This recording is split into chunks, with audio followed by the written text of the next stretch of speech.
dalam agama ini ada banyak istilah ya.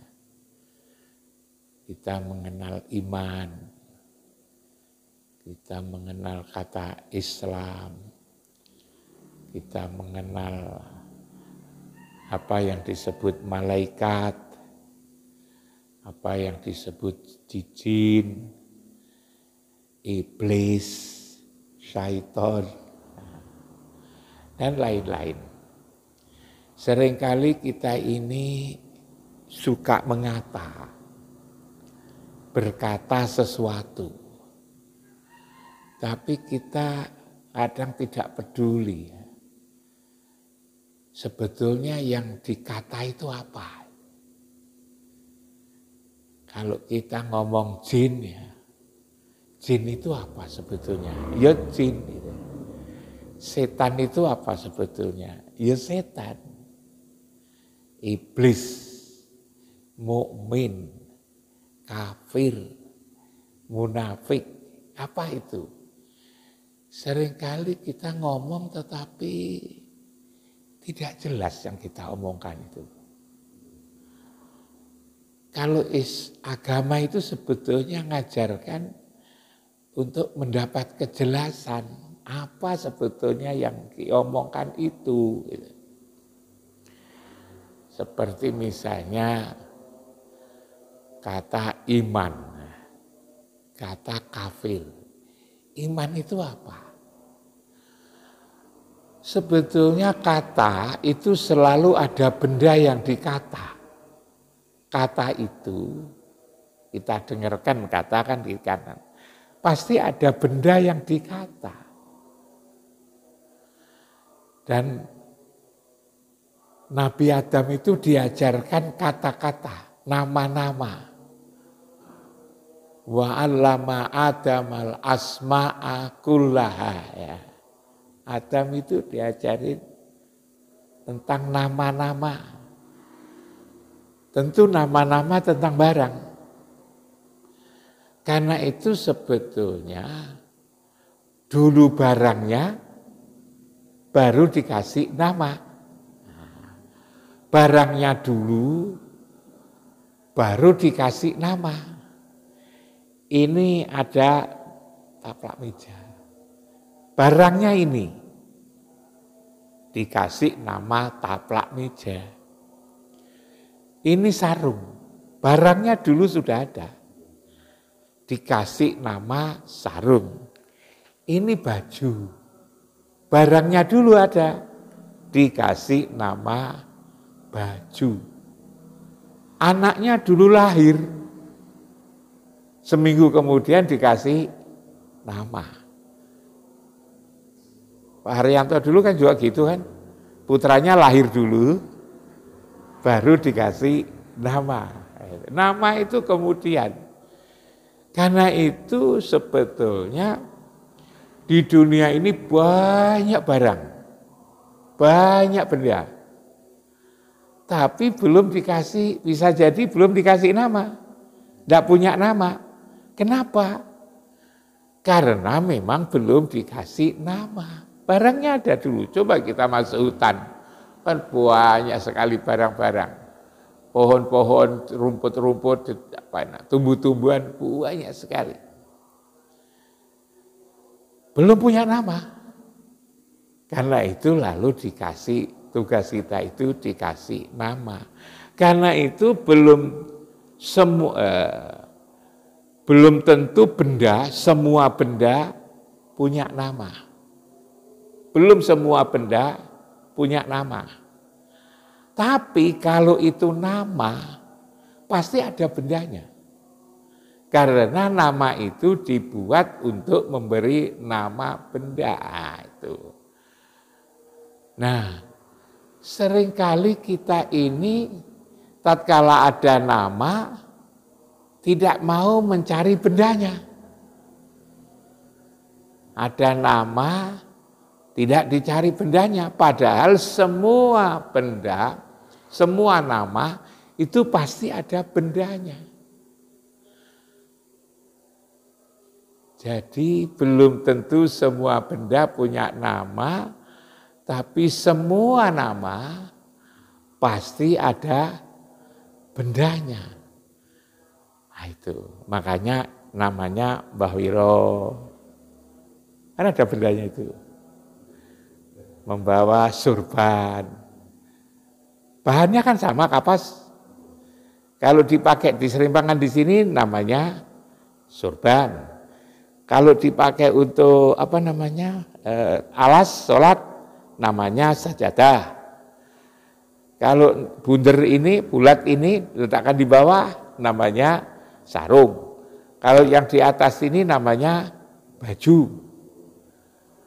Kadang-kadang namanya banyak, tapi bendanya satu. Namanya banyak, apalagi kalau dilihat bahasa-bahasa seluruh dunia ini banyak punya nama, tapi bendanya satu. Kadang-kadang benda itu berbeda tempat saja, benda, barang, berbeda tempat saja, namanya beda loh. Padahal hanya beda tempat. Misalnya yang di atas kepala, itu dikasih nama rambut. Di atas mata namanya alis. Yang nemplek mata namanya hidep. Di bawah hidung namanya brengos. Iya tuh kan? Di bawah namanya jenggot. Yang di tempat lain saya tidak nunjukkan Mbak Wiro. Dikasih nama sendiri aja. Jadi beda tempat itu namanya beda-beda. Namanya beda-beda. Hanya beda tempat. Coba sama bayangkan, kalau sudah dipotong, rambut kita potong, letakkan sini. Lalu brengos kita sini, jenggotnya kita letakkan sini, kamu kumpul. Namanya apa? Rambut.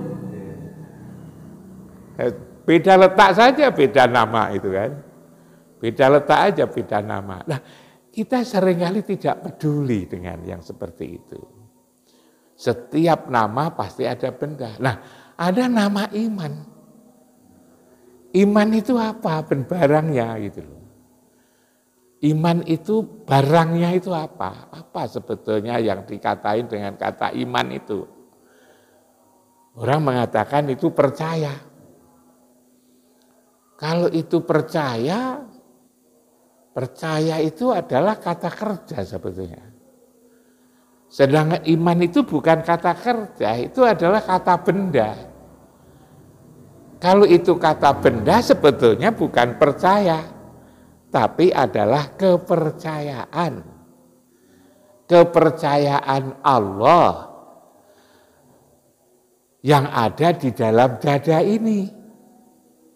Tapi selain iman sebetulnya juga ada kafir. Di dalam diri kita ini selain ada iman, ada kafir. Ada Mbah Wiro. Di dalam Mbah Wiro itu ada iman. Tapi di dalam Mbah Wiro itu juga ada kafir. Jangan lalu Mbah Wiro itu iman begitu, enggak. Di dalam Mbah Wiro itu ada kafir. Di dalam diri saya juga begitu. Ada iman, ada kafir. Nah, bagaimana membedakan? Untuk membedakannya itu dicari sifat-sifatnya. Yang bersifat sidik, amanah, tabligh, fatonah, itu adalah iman. Tapi yang bersifat hawa, nafsu, dunia, setan, itu namanya kafir. Ingkar. Namanya ingkar. Di dalam diri ini di surat At-Taghabun itu ada itu. Huwallazi khalaqakum faminkum kafirun wa minkum mu'minun. Ialah yang telah menciptakan di dalam dirimu itu ada kekafiran dan juga ada mukmin. Nah, ini kan nama. Mesti harus kita cari bendanya yang di mana ini sebetulnya yang namanya iman ini. Seringkali yang kita gunakan sehari-hari itu, Pak Rofik itu iman, gitu kan. Pak Wandoyo kafir, gitu. Itu kan, Pak Iwan iman, Pak Mujiono kafir. Di dalam diri sendiri itu ada unsur iman, ada unsur kafir. Huwallazi khalaqakum faminkum kafirun wa minkum mu'minun. Hanya seringkali kalau kita ngomong iman seolah-olah itu diri kita, sedangkan orang-orang yang tidak sholat subuh di depan, yang lewat di depan masjid ini, kita anggap dia kafir. Bukan begitu. Iman dan kafir itu ada pada diri sendiri. Gembol istilahnya Mbah Rusun. Karena itu kalau kita melawan kafir, ya melawan yang ada pada diri sendiri ini.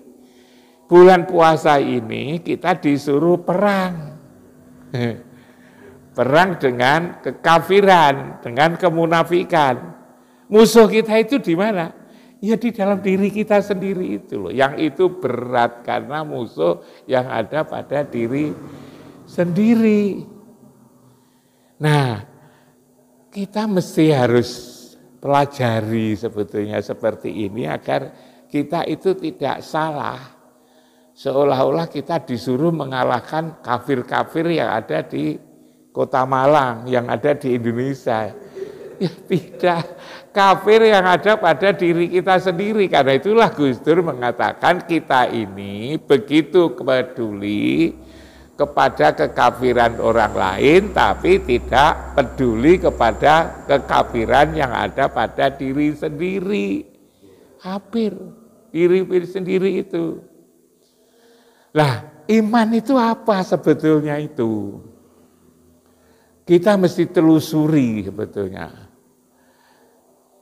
Di surat Asy-Syura ayat 52 itu jelas sekali. Kamu sesungguhnya belum mengerti yang namanya kitab, yang namanya iman, gitu kan. Maka kita mesti tahu siapa sesungguhnya kitab ini, siapa yang namanya iman ini. Selalu tatkala disebut kitab, itu dikiranya mengacu kepada Quran. Kitab itu disebut menunjuk kepada Quran. Padahal tidak sebetulnya. Iqra kitabaka kafa binafsikal yaum alaika hasiba. Bacalah kitabmu. Nah, itu kan. Cukup kamu sendiri untuk menghitungnya, menghisapnya hari ini. Jadi bacalah apa yang ada di dalam dirimu ini, dibaca itu. Kita disuruh sibuk membaca diri kita sendiri. Tapi seringkali kita ini sibuk membaca kitabnya orang. Akhirnya bertengkar. Karena apa? Membaca kitab orang itu informasinya kurang, datanya kurang, kemampuannya kurang, pasti salah. Dan tidak ada gunanya. Makanya kita selalu mengatakan curang, itu curang, itu curang, itu curang, kecurangan. Nah, terstruktur. Dirinya sendiri juga diam-diam juga bisa jadi curang sebetulnya itu kan. Iya, makanya istilahnya Mbak Viro, tolen ketokmu dewi gitu kan. Nah, lalu iman ini apa sebetulnya iman ini? Nah, di dalam agama kita itu memang kita disuruh untuk melihat, untuk mencari tahu sebetulnya manusia itu dijadikan dari apa? Fal yang duril insanu mimma khuliq. Hendaknya kamu memperhatikan dari apa sebetulnya insan itu dijadikan. Diterangkan di beberapa ayat. Fal yang duril insanu mimma khuliq mimma intafik. diciptakan dari air yang memancar. Itu kan? Yahruju miman. Nah, yang fal yang duril insanu mimma khuliqa mimma intafik yahruju mim baini sulbi wa taraib. Nah, jelas di sana. Dijelaskan di ayat-ayat yang lain tentang diri kita ini dari apa. Cari lalu hadis Nabi. Ternyata manusia itu ada beberapa anasir di dalam diri kita itu. Anasir angin. Sampai orang Jawa itu paham gak itu? Anasir air, anasir tanah, ada anasir api. Nah, benda-benda yang namanya angin, yang namanya air, yang namanya tanah, yang namanya api, itu punya sifat-sifat. Misalnya angin, tidak mau pantang kelintasan, tidak mau. Kedahuluan itu tidak mau kelintasan. Seperti angin itu, mana ada angin mau kelintasan, kan tidak ada. Bus begitu aja. Air itu pantang kerendahan. Maunya tinggi terus gitu kan. Tinggi terus, tidak mau. Ada orang yang lebih tinggi dan dia juga mau direndah-rendahkan, itu tidak mau manusia itu siapapun. Walaupun rendah juga tidak mau disebut rendah. Coba di dekatnya Jalan Bandung itu ketika Jumatan itu kan banyak sekali orang minta-minta itu. Walaupun dia pekerjaan minta-minta, disebut peminta ya tidak mau.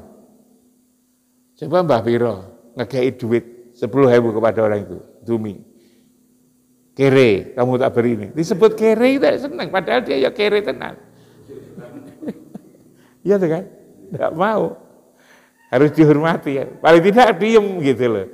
Kalaupun ngomong kiri, dibatin aja kan. Pengemis itu tidak mau. Tidak mau. Sebab itu dianggap rendah. Beda kalau itu jadi camat, itu di depannya ditulis camat. Nah, depan mejanya tulis bupati, DPRD, gitu kan? Gubernur, presiden, seneng itu kan. Tidak ada di depan itu tulis kiri. Tidak mau disebut kiri juga. Di depannya tulis kiri, itu tidak mau. Karena rendah, tidak mau kerendahan orang itu. Tidak mau, jadi ditutupi gitu, ditutupi. Ada kesadaran nutupi hal-hal yang sifatnya kekurangan. Nah, dari tanah. Tanah itu apa sifatnya? Diberi apa saja itu tidak merasa cukup tanah itu. Coba itu tanah itu diberi apa saja. Tanah itu dilempari kotoran ya, dikotori rabu ya, dikasih sembarang mau. Dan tidak pernah nolak. Itulah tamak sebetulnya. Manusia itu tamak karena apa? Dalam unsur ada dirinya itu ada sifat tidak mau kekurangan. Dirinya sendiri ketika jejaka, setelah itu punya istri, setelah punya istri punya rumah, punya sepeda motor, punya terus mobil dulu sederhana, itu saya itu menyesuaikan dengan jabatan gengsi, tidak boleh kalah dengan itu. Karena itu sifat-sifat pantang kekurangan inilah yang menjadikan orang sudah kaya masih merebut miliknya orang lain. Walaupun itu sudah cukup, dia masih mengambil orang lain. Korupsi coba. Sudah tahu bahwa korupsi itu risikonya berat sekali. Tapi karena punya sifat pantang kekurangan itu, maka itu dilakukan. Itulah yang ada di dalam dada kita itu seperti itu. Nah, ada lagi satu, ialah api. Yang itu adalah pantang kalah. tidak mau tersinggung. Tidak mau tersinggung. Tidak mau, pokoknya saya harus menang. Makanya di dalam melakukan apa yang di situ dimaksudkan untuk mendapatkan kemenangan mesti berebut. Kan tidak ada yang mau kan, tidak mau kalah itu loh, tidak mau gitu kan. Di mana-mana. Yang mananya berebut kemenangan itu selalu seperti itu. Karena itu kalau ada pemilu, curang, menyimpang, ya namanya permainan. Kalau itu permainan untuk merebut kemenangan, jangankan melibatkan jutaan orang. Melibatkan 2 orang saja loh. Tinju itu kan 2 orang. Catur itu kan 2 orang. Kalau temennya itu leno ya kudanya itu diambil, ganti pion kan itu. Ini memang, karena itu harus ada pengawas, harus ada wasit, dan seterusnya itu. Nah, Ibu dan Bapak-Bapak sekalian, unsur-unsur yang ada pada tak saya sebutkan tadi, angin, air, tanah, api itu pada tubuh kita ini. Dan di situ sudah ada kekuatan hidup. Karena itu lalu juga tumbuh, lalu juga berkembang, menjadi besar, kalau itu manusia ada di rahim ibu. Baru lalu disempurnakan oleh Allah ketika umur 4 bulan 10 hari. Bagaimana menyempurnakannya? Ditiupkannya ruh. Karena itu dikatakan summa sawahu wa nafakha fihi mir ruhihi. Kami sempurnakan kejadian ini dengan kami tiupkannya ruh. Nah, jadi ruh itu adalah sesuatu yang ditiupkan oleh Allah. Kalau yang tubuh tadi, yang 4 unsur, 4 anasir ini, itu dari ibu dan bapak, tentu juga dari Allah. Maka ada di dalam diri kita ini yang datang dari Allah. Ditiupkan summa sawahu wa nafakha fihi mir ruh. Allah meniupkan, menyempurnakan kejadian ini dengan aku tiupkan ruh.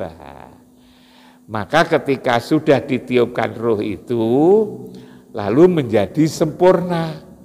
Ada unsur-unsur jasmani, ada unsur-unsur ruhani. Roh ini, gitu kan, itu disebut dengan iman, disebut dengan kitab, disebut dengan cahaya atau nur. Ini di dalam dada ini, yang datang dari Allah, yang hendaknya nanti bisa kembali kepada Allah. Inna lillahi wa inna ilaihi raji'un. Sesungguhnya ini datang dari Allah dan nanti hendaknya kembali kepada Allah. Inilah yang diurus agama. Kemarin dijelaskan oleh Pak Markus, ruhani itu adalah yang dari Allah itu. Nanti supaya dia kembali. Kembalinya ini bukan perkara gampang. Yang ruhani inilah yang disebut iman, inilah yang disuruh untuk berpuasa. Mempuasakan apa? Mempuasakan yang juga hal-hal yang bersifat ruhaniah. Tapi untuk mengetes lah gitu, selain ruhaninya, jasmaninya juga jangan makan dan jangan minum hubungan suami istri di siang hari. Makan minum tidak minum di siang hari itulah sebetulnya adalah hanya untuk tes saja, sebab orang yang lapar itu cepat ngamuk, cepat tersinggung. Maka dalam suasana lapar itu diajak untuk mempuasakan hawa nafsu itu, hawa nafsu dunia setan itu supaya dibelenggu pada siang hari. Iman itulah yang disuruh membelenggu hawa nafsu dunia setan. Karena itu yang disuruh itu adalah iman. Makanya ada hadis Nabi, kamso imin laisalah min siyamihi ilal ju wal atos. Banyak orang puasa tetapi tidak dapat apa-apa dari puasanya kecuali lapar dan dahaga. Karena apa? Karena yang dipuasakan hanya tidak makan dan juga tidak minum itu saja, tidak dapat apa-apa. Yang disuruh puasa adalah unsur rohani yang ada di dalam. Makanya itu yang dipuasakan juga aspek-aspek yang tidak kelihatan, tapi ada nama. Namanya adalah hawa nafsu dunia setan. Jadi belajar. Kemarin yang diceritakan, dijelaskan oleh Pak Markus tentang takwa. Yang disuruh takwa itu di surat Ali Imran 102 kalau tidak salah itu, ya ayyuhalladzina amanu, iman. Nah, iman ini, kepercayaan Allah ini sebenarnya itu tidak mengenal suku dan tidak mengenal bangsa. Semua sama. Kalau tubuhnya ini ada tubuh Madura, tubuh Jawa, ada tubuh Sunda, ada Kalimantan, Sulawesi, ada Jepang, ada Eropa, ada Amerika, ada Rusia, tubuhnya beda-beda. Tapi rohnya itu sama. Rohnya itu sama sebetulnya. Karena itu orang dimanapun juga punya sifat-sifat iman ini. Kasihan kepada anak yatim. Kasihan kalau ada orang yang ditindas, kesenangan untuk membantu orang. Kenapa? Karena di dalamnya itu ada kepercayaan Allah yang ada di dalam. Jadi jangan dikira yang punya roh, yang punya iman itu hanya orang Indonesia. Yang ada kepercayaan Allah yang ada di dalam dada ini jangan dikira hanya orang Indonesia. Semua dari zaman ke zaman penduduk bumi ini ditiupkannya roh. Roh itu tidak laki-laki, tidak perempuan. Ada di dalam tubuh laki-laki, ada di dalam tubuh perempuan. Iman ini disuruh bertakwa. Ya ayyuhalladzina amanu ittaqullah. Haqqa tuqati. Jangan hanya bertakwa, tapi yang benar-benar bertakwa, haqqa tuqatihi. Jadi ada iman yang disuruh bertakwa, tidak sekedar bertakwa, tapi yang benar-benar bertakwa. Bahkan di sambungan ayat itu, wala tamutunna illa wa antum muslimun.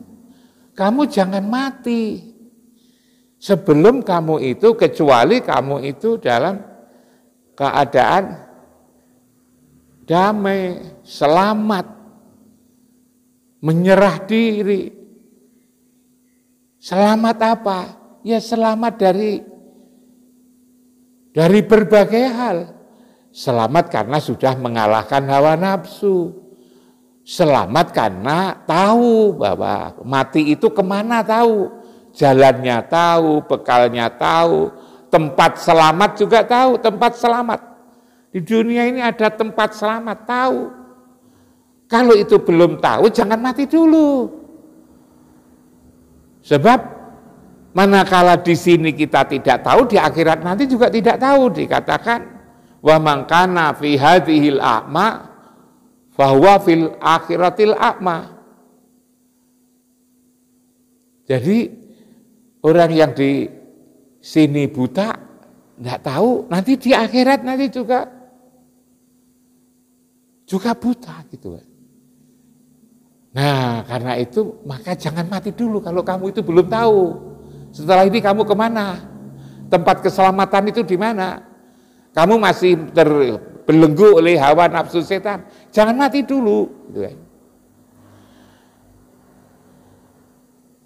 Jadi Wa man kana fi hadhil a'ma fa huwa fil akhiratil a'ma.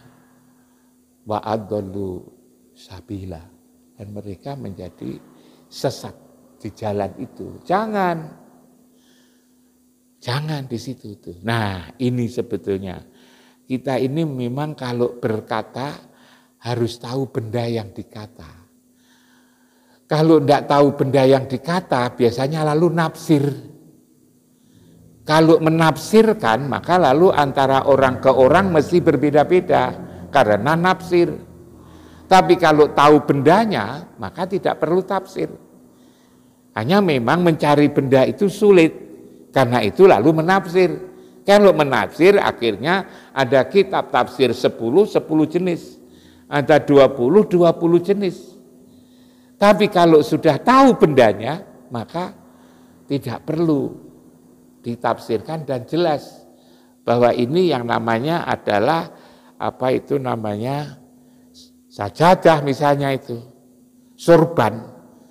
Kalau sudah tahu bendanya sorban, tidak perlu itu menurut saya begini, menurut saya bukan.